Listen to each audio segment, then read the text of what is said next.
Une confession véritable est toujours précise et avoue des péchés déterminés. Certains péchés sont d'une nature délicate et ne peuvent être confessés qu'à Dieu seul.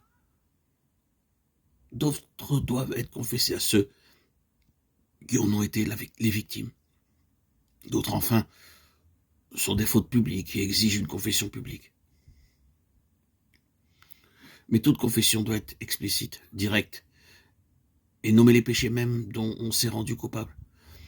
Au jour de Samuel, les enfants d'Israël qui s'étaient éloignés de Dieu avaient perdu la foi en sa sagesse pour gouverner la nation et en sa puissance pour défendre sa cause.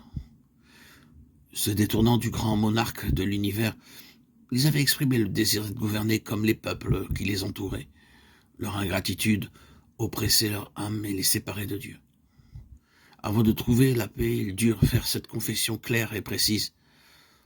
Nous avons ajouté à tous nos péchés le tort de demander pour nous un roi, 1 Samuel 12, 19. Il leur fallut confesser le péché dont ils s'étaient rendus coupables. Une confession ne sera jamais acceptée par Dieu si elle n'est pas accompagnée d'un repentir sincère et d'une réforme. Il faut qu'un changement radical de la vie l'accompagne et que tout ce qui n'est pas agréable à Dieu soit mis de côté. Ce sera la conséquence de la douleur réelle du péché. La tâche qui nous incombe nous est clairement révélée. Lavez-vous, purifiez-vous. Ôtez de devant mes yeux la méchanceté de vos actions. Cessez de faire le mal. Apprenez à faire le bien. Recherchez la justice. Protégez l'opprimé. Faites droit à l'orphelin. Défendez la veuve. Ésaïe 1, 16, 17. Si le méchant rend le gage, s'il restitue ce qu'il a ravi, s'il suit les préceptes qui donnent la vie sans commettre l'iniquité, il vivra. Il ne mourra pas. Ézéchiel 33, 15. Parlant de l'œuvre de la repentance, l'apôtre Paul s'exprime ainsi. Cette même tristesse selon Dieu, quel empressement n'a-t-elle pas produit en vous? Quelle justification, quelle indignation, quelle crainte, quel désir ardent, quel zèle, quelle punition. Vous avez montré à tout égard que vous étiez pur dans cette affaire. 2 Corinthiens 7, 11.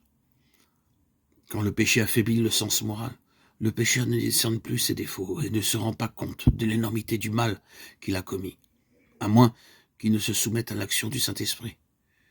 Il demeure dans un aveuglement relatif au sujet de ses péchés. Ses confessions ne sont pas sincères. Chaque fois qu'il confesse une faute, il se hâte d'ajouter une excuse et d'éléguer certaines circonstances spéciales sans lesquelles il ne se serait jamais rendu coupable des actions qu'on lui reproche. Après avoir mangé du fruit défendu, Adam et Ève furent saisis de honte et d'effroi. Leur première pensée fut de chercher à se disculper de leur faute et à échapper à la redoutable sentence de mort. Quand Dieu s'enquit de leur péché, Adam voulut en faire retomber la faute en partie sur Dieu et en partie sur sa compagne. La femme que tu as mise auprès de moi m'a donné de l'arbre et j'en ai mangé. La femme à son tour rejeta toute la faute sur le serpent en disant « Le serpent m'a séduite et j'en ai mangé ». Genèse 3, 12, 13. Pourquoi as-tu créé le serpent? Pourquoi l'as-tu laissé entrer en Éden? Ces questions impliquées dans son excuse ne tendaient qu'à faire retomber sur Dieu la responsabilité de leur chute. La tendance à excuser ses torts a pris naissance chez le père du mensonge et se manifeste chez tous les fils et toutes les filles d'Adam.